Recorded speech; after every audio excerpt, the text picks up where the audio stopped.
जय श्री राम दोस्तों, जय बालाजी महाराज, जय बागेश्वर धाम सरकार। दोस्तों, क्या आप लोग जानते हैं कि भगवान श्री राम ने जल समाधि क्यों लिया था, क्या कारण था? आज की कहानी है भगवान श्री राम की, आखिर भगवान ने क्यों जल समाधि लिया। दोस्तों, हो सके तो वीडियो पूरा देखना, इस कहानी से आपको बहुत कुछ सीखने को मिलेगा।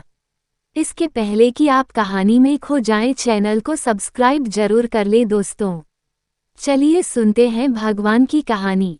अयोध्या आगमन के बाद राम ने कई वर्षों तक अयोध्या का राजपाट संभाला और इसके बाद गुरु वशिष्ठ व ब्रह्मा ने उनको संसार से मुक्त हो जाने का आदेश दिया। एक घटना के बाद उन्होंने सरयू नदी में जल समाधि ले ली थी।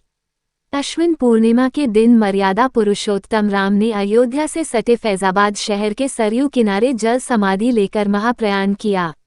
श्री राम ने सभी की उपस्थिति में ब्रह्म मुहूर्त में सरयू नदी की ओर प्रयाण किया। उनके पीछे थे उनके परिवार के सदस्य भरत, शत्रुघ्न, उर्मिला, मांडवी और श्रुतकीर्ति।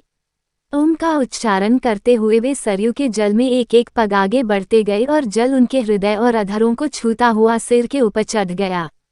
क्यों ली जल समाधि? यमराज ये जानते थे कि भगवान की इच्छा के बिना भगवान न तो स्वयं शरीर का त्याग करेंगे और न शेषनाग के अंशावतार लक्ष्मण जी। ऐसे में यमराज ने एक चाल चली।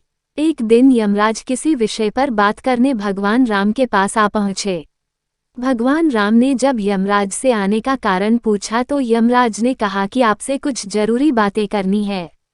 भगवान राम यमराज को अपने कक्ष में ले गए। यमराज ने कहा कि मैं चाहता हूं कि जब तक मेरी और आपकी बात हो उस बीच कोई इस कक्ष में नहीं आए। यमराज ने अपनी बात को आगे बढ़ाते हुए कहा कि अगर कोई बीच में आ जाता है तो आप उसे मृत्युदंड देंगे। भगवान राम ने यमराज की बात मान ली और यह सोचकर कि लक्ष्मण उनके सबसे आज्ञाकारी हैं, इसलिए उन्होंने लक्ष्मण जी को पहरे पर बैठा दिया। यमराज और राम जी की बात जब चल रही थी उसी समय दुर्वासा ऋषि अयोध्या पहुंच गए और राम जी से तुरंत मिलने की इच्छा जताई। लक्ष्मण जी ने कहा कि भगवान राम अभी यमराज के साथ विशेष चर्चा कर रहे हैं।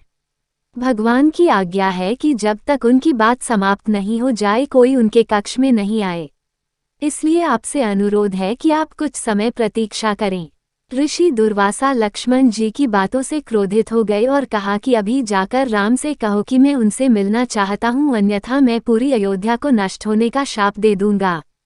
लक्ष्मण जी ने सोचा कि उनके प्राणों से अधिक महत्व उनके राज्य और उसकी जनता का है, इसलिए अपने प्राणों का मोह छोड़कर लक्ष्मण जी भगवान राम के कक्ष में चले गए। भगवान राम लक्ष्मण को सामने देखकर हैरान और परेशान हो गए। भगवान राम ने लक्ष्मण से पूछा कि यह जानते हुए भी कि इस समय कक्ष में प्रवेश करने वाले को मृत्युदंड दिया जाएगा, तुम मेरे कक्ष में क्यों आए हो? लक्ष्मण जी ने कहा कि दुर्वासा ऋषि आपसे अभी मिलना चाहते हैं। उनके हठ के कारण मुझे अभी कक्ष में आना पड़ा है। राम जी यमराज से अपनी बात पूरी करके जल्दी से ऋषि दुर्वासा से मिलने पहुंचे।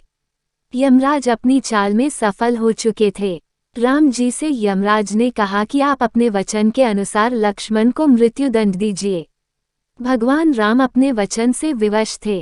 राम जी सोच में थे कि अपने प्राणों से प्रिय भाई को कैसे मृत्युदंड दिया जाए।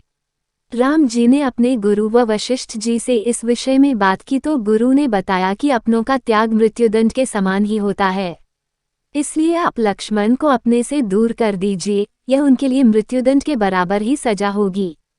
जब राम जी ने लक्ष्मण को अपने से दूर जाने के लिए कहा तो लक्ष्मण जी ने कहा कि आपसे दूर जाकर तो मैं यूं भी मर जाऊंगा, इसलिए अब मेरे लिए उचित है कि मैं आपके वचन की लाज रखूं। लक्ष्मण जी भगवान राम को प्रणाम करके राजमहल से चल पड़े और सरयू नदी में जाकर जल समाधि ले ली। इस तरह राम और लक्ष्मण दोनों ने अपने अपने वचनों और कर्तव्य का पालन किया। एक कहते रघुकुल रीति सदा चली आई, प्राण जाए पर वचन न जाए।